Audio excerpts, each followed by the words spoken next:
Hey hey! Bonjour tout le monde, j'espère que ça va bien.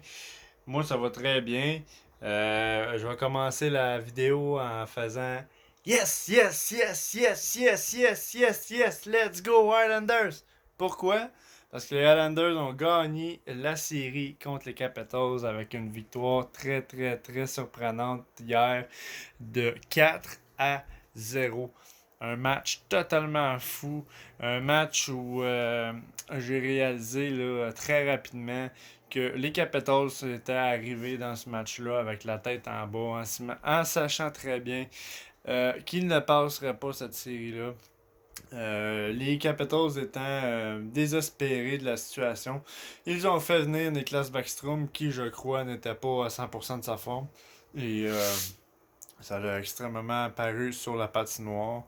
Mais quelle performance! Je crois que les Highlanders ont vraiment.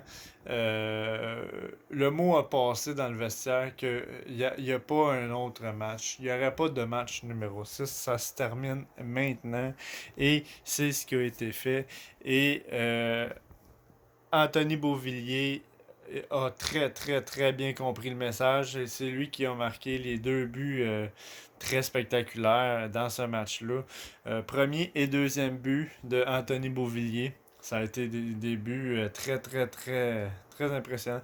Deuxième but par contre, tout de suite après le deuxième but, j'ai trouvé la mise en échec de Tom Wilson direct à côté, gratuit. J'ai trouvé ça très ordinaire comme move. Là. Ça aurait pu être un geste qui aurait pu provoquer une grosse blessure. Ça aurait pu vraiment être très, très, très dangereux comme mise en échec, vu la façon dont Anthony était placé. Alors, très, très déçu de cette mise en échec-là. Mais bon, deux buts. Ensuite de ça, deux filets déserts, un de Josh Bailey, un de Nick Leddy pour terminer avec un blanchissage de Varlamov. Varlamov qui n'a pas attribué aucun but à l'adversaire dans ce match-là. Ça a été vraiment un match sans lendemain. Les Islanders le savaient. Ils ont remporté la victoire et ils vont passer au round numéro 2. Et on va affronter les Bruins de Boston, je crois, pour le round numéro 2. Alors, les Bruins de Boston, ça va être un autre paire de manches, cette série-là. Une équipe qui est également très défensive avec de très bons éléments offensifs. Ça va être une équipe qui, je pense, va donner beaucoup de fil à retordre aux Islanders. Je ne sais pas qu'est-ce que cette série-là va donner.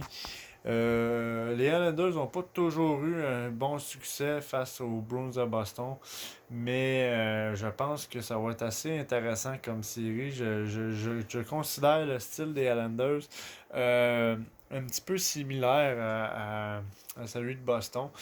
Par contre, les Blues de Boston ont des joueurs défensifs très, très, très actifs. Des défenseurs offensifs qui sont capables de transporter la rondelle, fabriquer des jeux.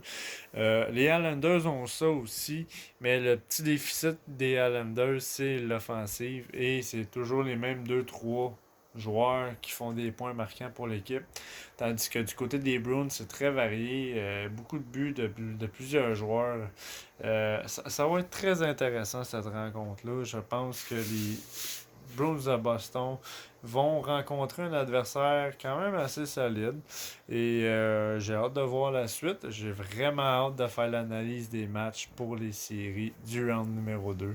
Alors, c'était ma vidéo sur l'analyse du match. Gênez-vous pas à commenter, liker, partager, vous abonner, faire des pouces bleus. Gênez-vous pas. Je fais ces vidéos-là pour vous. Merci d'avoir été là. Je vous dis bonne fin de journée et au round numéro 2. À la prochaine.